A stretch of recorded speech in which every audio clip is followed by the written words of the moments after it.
Welcome to my channel, Sunshine Shoulders. I'm Calvin. Thank you so much for stopping by today. Really appreciate it, especially my new viewers and new subscribers. Your kindness, your generosity, your support of my channel, truly been amazing. I never take that for granted. A 58-year-old American who grew tired of the rat race decided to move to the Philippines in search of a new life.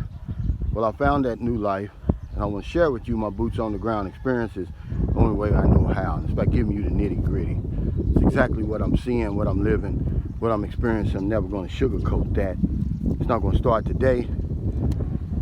Happy 4th of July to all of my American citizens who celebrate the 4th of July.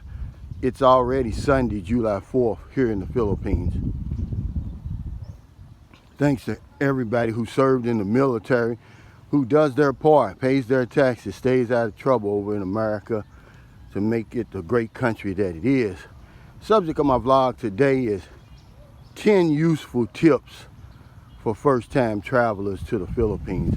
I thought this was very important because I have a lot of new viewers and new subscribers, and I just want you to know that you can't take traveling abroad for granted.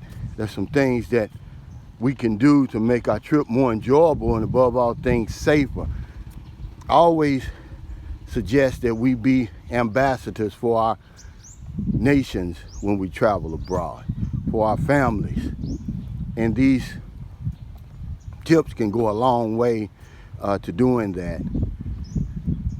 These aren't in any particular order, but I did put some of the more important ones at the top. So the first thing that I always suggest when you travel abroad, especially to the Philippines, is to enroll in the Smart Travelers Enrollment Program if you have one in your country. In the U.S. it's called STEP.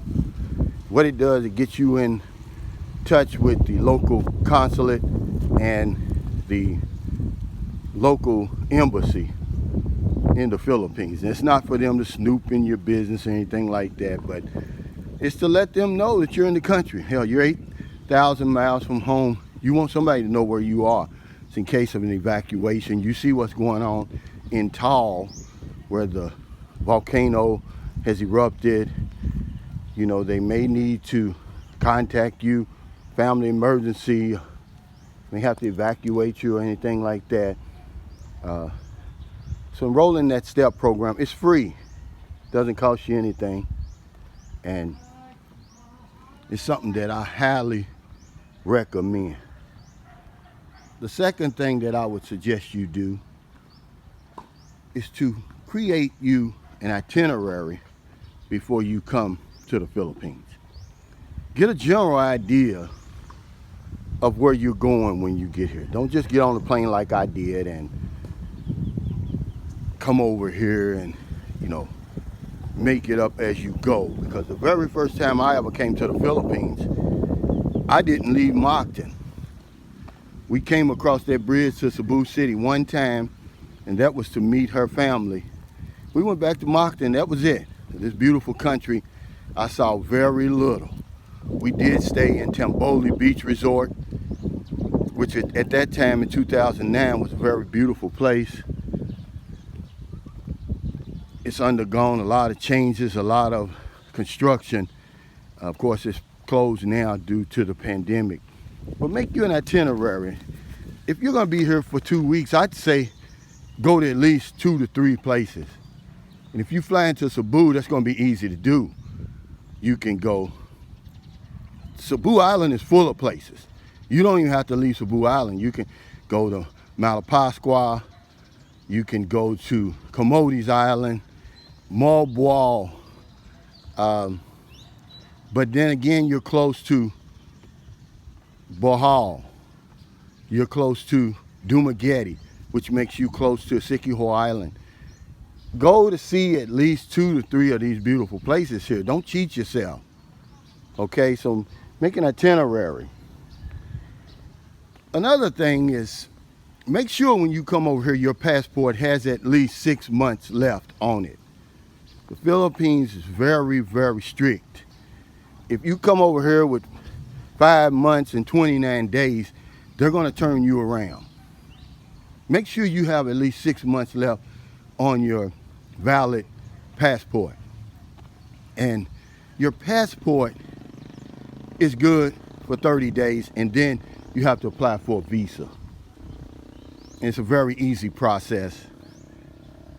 It's very quick, depending on where you are. Of course, in Cebu, in Manila, in the big places where a lot of foreigners visit, it may take a little longer, but in Bacolod, Zamboanga City, Tacloban City, these are places where I've been also to renew my visa.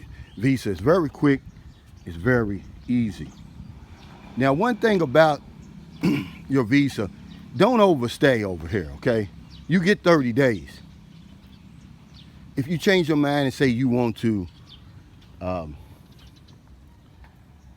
extend, then go ahead and apply for the visa, but do not overstay. There's penalties, there's fees. It may even be a crime over here. So don't do it, it's not worth it. It's a simple process, all right? Okay, be careful when you exchange your money over here. What I'm gonna suggest to you is when you get off the plane, before you leave the airport, to exchange a decent amount of money that's gonna hold you at least for a few days so you can get around and know where you are, get your feet wet. And also, if you have to visit one of the remittance places like Western Union, M-Lawyer, Remitly, or one of those places, always be careful, because as a foreigner over here, you're being watched constantly, whether you realize it or not. You're being watched. So it's very important that you exchange your money at the airport, because I'm gonna tell you, it's very safe. You're surrounded by guards, especially in Cebu. Now, I haven't flown into Manila in a long time, but the last time I flew into Manila, I had to exchange my money outside, and I was at the airport, but it was outside the terminal, man. And I tell you what, I was nervous as a jaybird, man. So don't do that. Try to find one on the inside. But if you find a Cebu, it's going to be safe. You're surrounded by guards, a lot of other people getting their money exchanged, and it's not so much of a difference, guys. You know, if you already figured it out for you, $1,000, if you exchange $1,000, you're going to lose about $7, okay? Now, that's just according to July the 4th, 2021. The airport versus the bank. Okay, so do that. Make copies of your important documents, especially your IDs, your biological page of your passport, your driver's license. Carry those with you. Do not carry the originals. Leave the originals in your safe in the hotel, or lock them in your luggage. You know, you don't want to lose your passport over here. You don't want to have it stolen. You know, and then on the subject of money, you don't need to carry a whole lot of money here in the Philippines. I wouldn't carry any more than 5,000 pesos, around $100. I wouldn't even carry that unless I'm at some resort. If I'm just around town, I'd carry maybe half of that. When eating street food, because I'm gonna encourage you to try some of the foods over here. Don't be afraid to try something new. You didn't come 8,000 miles to eat in McDonald's. I'm sorry. Now, you may want to try Jollibee, because there's probably not a Jollibee in your area, but come on, guys. You know, you didn't come 8,000 miles to eat at Pizza Hut. You know, try something different, but when you do, make sure that they cook it all the way, man. Well done. If it's deep fried, you should be okay, but anything that's grilled, make sure it's well done and crispy. You know, it'll just help you from getting food poisoning, help you from getting sick. You know, heat kills a lot of those germs and stuff. All right. Always tip the tricycle driver, tip the motorcycle, tricycle driver, and tip the cab drivers. And I'm gonna tell you why. It's very important not only are these people a wealth of information, ladies and gentlemen, but they each have a bounty that they have to meet every day. They rent those vehicles, and it's hard to meet, and it puts a lot of pressure on the drivers. And at the end of the night, man, they barely make anything. Sometimes they make nothing, man. I know pedicab drivers personally. Rick's a pedicab driver. I saw him this morning, and I tell you, man, you're going to be proud when you see Rick. He's just got the light is on in his eyes again. We decided we were going to match Rick's earnings as a pedicab driver. See, he doesn't have the bounty now because he owns his pedicab free and clear. But tip these people, and it's going to make, man, a big difference in their lives, and they're going to appreciate you, because you never know, you may have to ask them for directions or something, or introduce you to somebody. They know everybody. So tip the excuse me, pedicab drivers, tricycle drivers, and the cab drivers. You know, they perform a great service, a very beneficial service that you're going to need when you get over here. All right. Never give money to these street people. If you saw in one of my videos last time, the last video I made where I was in the street, one of the videos, the little children, I always buy them food, because you never know where that money's going. They may work for a syndicate. They may be somebody watching that's going to rob them of the money. And a lot of times these little kids, they're hungry. That's one thing that's going to kind of tug at your heart when you get over here. It's just something that I've become used to seeing over here, but I never pass them by without helping. Because this is something you don't see in my country. Doesn't make us better, but you just don't see it. It's kind of hard to wrap your mind around seeing little kids, because the little kids the other day, they couldn't have been no more than 9, maybe 4. The little girl looked to be 2 to 3 years old. Looked like they're going to have a carnival because it's charter day here.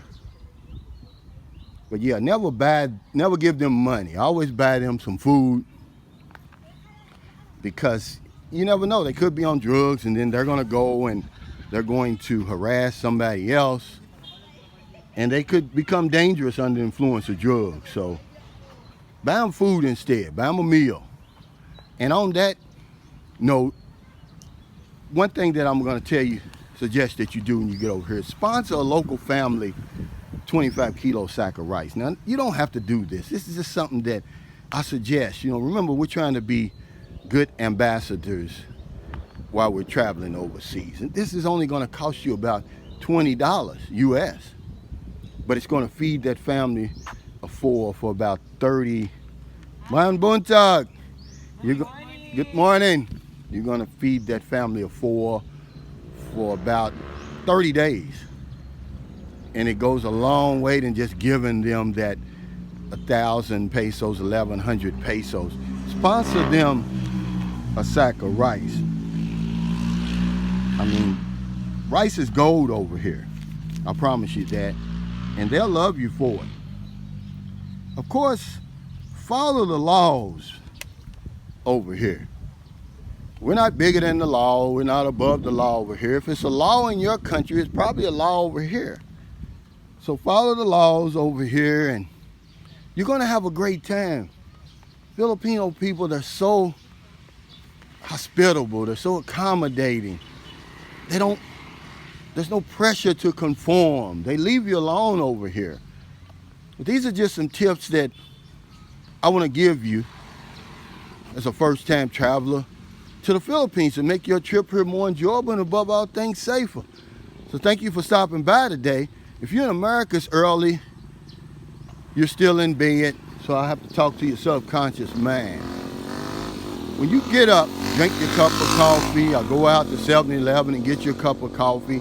Get your newspaper, you're going to work, at your church, and you see somebody out there in the street, buy them something to eat, buy them something to drink, give them a few dollars.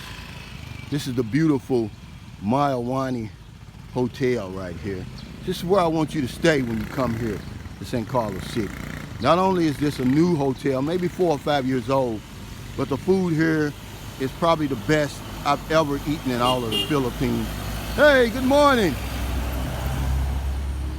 Buy them something to eat, buy them something to drink, give them a few dollars. If you're in the Philippines, it's about 3:30 p.m. We still have a few hours before it gets dark to find somebody to intentionally help. Because if I don't know anything else, I know this one thing for sure. When we help other people, we help ourselves. Take care, stay safe, stay COVID free. I'll see you next time. My friend Sam Champion wants me to show a lot of you new guys some of these exotic trees and stuff over here. If you've never been to the Philippines, look at that tree straight ahead. Let me show you. Right here. Right here. I don't know what those trees are, but they're all over the place. And you're talking about shade. I may try to plant something like that on my property. Yeah, it's just a nice day over here. You know, some guy asked me, he said, do they celebrate the 4th of July over here? Well, they used to. When the Philippines was a colony of the United States, of course, they celebrated July 4th, but once they were granted their independence, the Filipinos decided upon their own Independence Day, which is June the 12th. So take care, everybody. Stay safe, stay COVID free. I'll see you next time. Another shot of the beautiful mountains. See, San Carlos City is surrounded by mountains. I mean, this is a beautiful place, man. If you're gonna come anywhere near Negros Occidental, you better come to San Carlos City. Take care.